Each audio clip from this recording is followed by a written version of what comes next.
Olá, ouvintes e espectadores do Além da Realidade. Eu sou Jones Jr.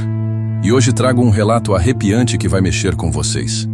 Vamos mergulhar na história de Jorginho, um caseiro que perdeu a vida em um ataque de onça-pintada no pesqueiro Touro Morto, em Aquidauana, no coração do Pantanal.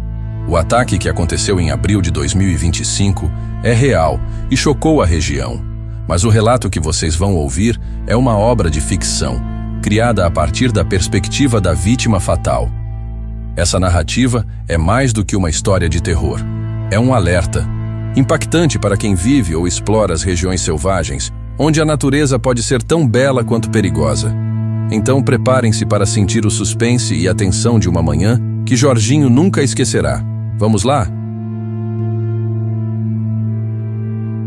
Eu vivia há mais de 20 anos no pesqueiro Touro Morto, às margens do rio Miranda, no coração do Pantanal de Aquidauana. Era caseiro do lugar, uma alma solitária que encontrava paz na rotina simples de cuidar do pesqueiro. Minha casa, uma construção modesta de madeira com telhado de zinco, ficava a poucos metros do rio, cercada por uma mata densa que parecia viva, sempre sussurrando com o vento. As tábuas do assoalho rangiam sob meus pés e o cheiro de terra molhada se misturava ao aroma do café preto que eu tomava todas as manhãs, forte como a própria vida no Pantanal. Minha rotina começava cedo. Verificava os barcos amarrados no cais, arrumava as redes de pesca e, quando o sol estava alto, colhia mel das colmeias próximas ao deck. Era uma vida que eu amava, mesmo sabendo dos perigos que espreitavam na natureza selvagem. O Pantanal não é para qualquer um. Aqui, onças, jacarés e cobras são tão parte do cenário quanto o rio e as árvores. Eu já tinha visto pegadas de onças nas trilhas lamacentas perto da casa, ouvido seus estorros ecoando à noite, mas nunca me senti ameaçado. Respeitava os bichos e acreditava que eles me respeitavam de volta. Minha coragem era conhecida.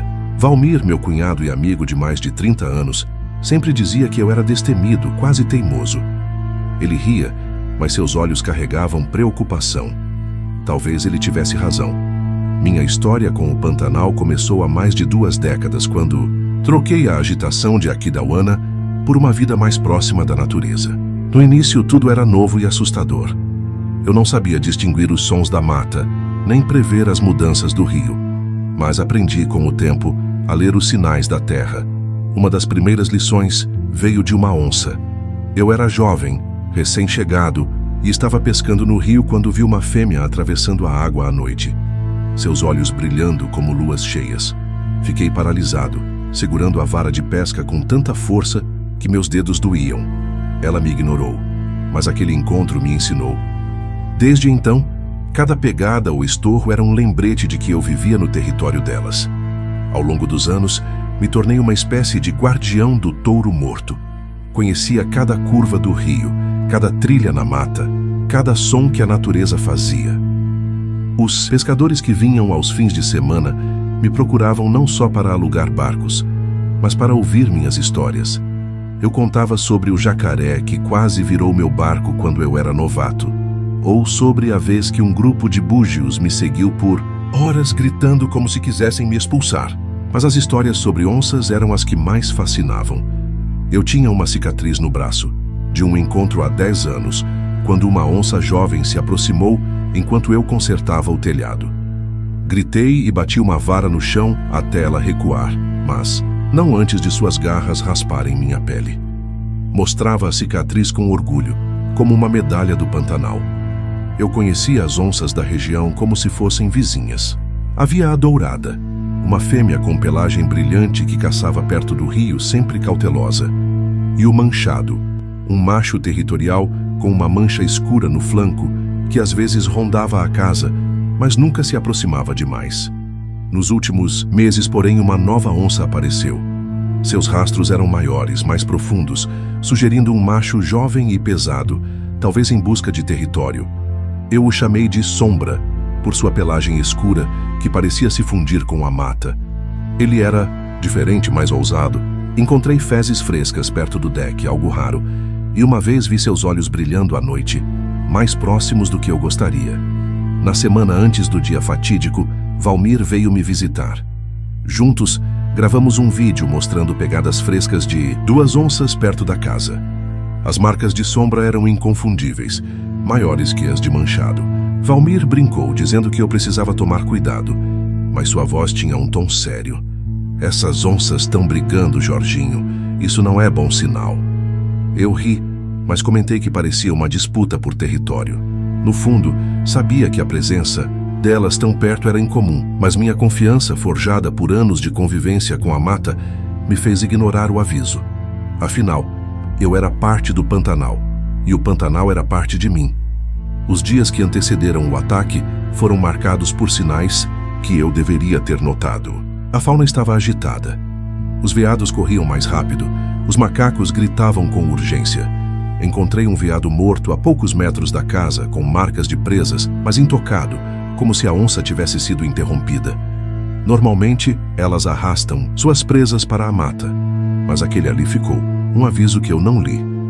Meus cachorros Velho e Pinto, que sempre latiam para qualquer movimento estranho, estavam inquietos, olhando para a mata com o rabo entre as pernas.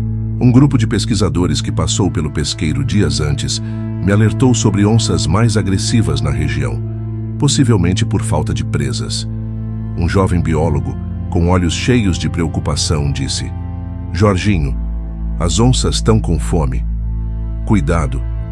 Eu assenti, mas no fundo pensei que sabia me virar.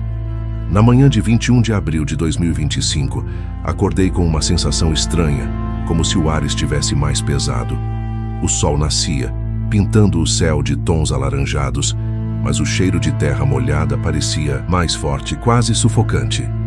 Enquanto tomava meu café, ouvi um chamado distante, um estorro baixo que reconheci como de uma onça. Era cedo demais para isso. Elas costumam caçar ao anoitecer.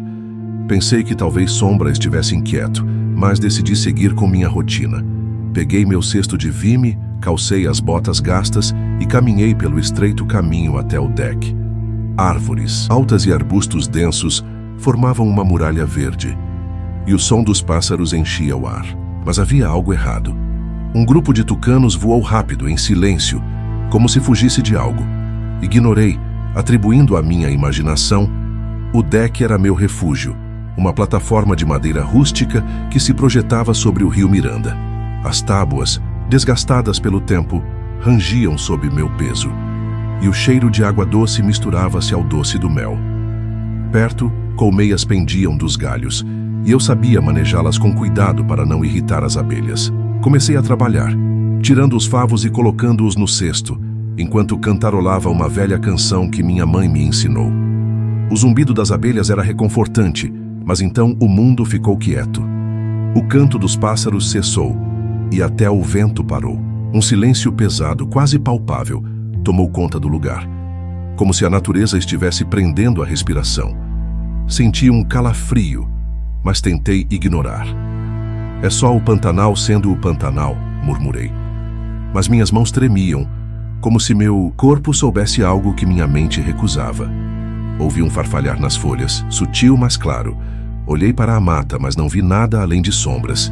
Então veio o estorro, baixo e gutural, vindo de trás do deck. Meu coração disparou. Conhecia aquele som. Era uma onça e estava perto. Olhei novamente e lá estavam eles, 2 olhos amarelos brilhando como brasas na penumbra. Era Sombra, a nova onça, me observando com uma intensidade que fez meu sangue gelar. Congelei. Meu instinto gritava para correr, mas sabia que qualquer movimento brusco podia ser fatal. Com o coração na boca, comecei a me afastar lentamente, mantendo os olhos fixos naqueles pontos brilhantes. O cesto de mel escorregou das minhas mãos, caindo com um baque e espalhando favos pelo deck. Dei um passo para trás, depois outro na direção da casa. Mas Sombra se moveu. Vi seus músculos se tensionarem, o corpo abaixado, pronto para o bote. Sua pelagem escura parecia absorver a luz, e seus olhos nunca desviaram dos meus. Não havia mais tempo para cautela. Virei e corri, as botas escorregando no chão úmido. O caminho até a casa parecia infinito, as árvores se fechando ao meu redor como uma armadilha. Podia ouvir as patas de Sombra batendo no solo, o som pesado de sua perseguição. Meu peito ardia e o medo me sufocava. Se eu chegar a casa, estarei salvo, repetia desesperado. Mas ela era mais rápida. Senti seu hálito quente na nuca, um cheiro de carne e selvageria, e então a dor explodiu em minhas costas quando suas garras me alcançaram. Caí com força, o impacto tirando o ar dos meus pulmões. Tentei gritar, mas minha voz se perdeu em um gemido. Sombra estava sobre mim, suas patas dianteiras me prendendo ao chão. Sua boca se abriu, revelando presas afiadas como adagas, e o estorro que soltou fez o chão tremer. Tentei lutar, socando seu corpo com o pouco de força que me restava, mas era como bater em uma rocha. Suas garras cravaram em meu ombro, e a dor foi lancinante, como se meu corpo estivesse sendo rasgado ao meio. O sangue quente escorria, misturando-se à lama. Ela me arrastava agora, suas presas cravadas em meu corpo, puxando-me para a mata. Tentei me agarrar às raízes, às pedras, qualquer coisa, mas minhas mãos escorregavam. As árvores passavam rápido, os galhos arranhando meu rosto, e o som do rio ficava cada vez mais distante. A dor era insuportável, mas pior era o terror de saber que não havia escapatória. Enquanto era levado para a escuridão da floresta, olhei para cima, vendo o sol nascer acima das copas. Pensei nos meus filhos, na vida que construí naquele lugar, e em como o Pantanal que tanto amei agora me reclamava. Minha visão ficou turva e os sons se distorceram. Lembrei de Valmir dizendo: "Jorginho, às vezes a coragem é perigosa." Ele estava certo. Minha confiança me cegou e agora pagava o preço. Mas não me arrependo. O Pantanal me deu paz, propósito, uma vida que poucos entendem. A última coisa que vi foi a luz dourada do amanhecer, refletida no rio Miranda, meu companheiro de tantos anos. Então o silêncio me envolveu e tudo se apagou. E assim termina o relato ficcional de Jorginho, uma história que nos transporta para os últimos momentos de um homem que amava o Pantanal, mas foi surpreendido por sua força bruta. Apesar de o ataque da onça ao Jorginho ser um evento real, essa narrativa foi criada para imaginar os pensamentos e medos da vítima, servindo como um alerta impactante para todos que convivem com a natureza selvagem. A mensagem é clara. O Pantanal é um lugar de beleza e perigos, e o respeito pela fauna é essencial para a sobrevivência. Gostou do episódio? Então não esqueça de se inscrever no nosso canal no YouTube, seguir a gente no Instagram e TikTok e, claro, nos acompanhar no Spotify para mais histórias que vão te prender do começo ao fim. Até a próxima! E cuidado com o que espreita na mata.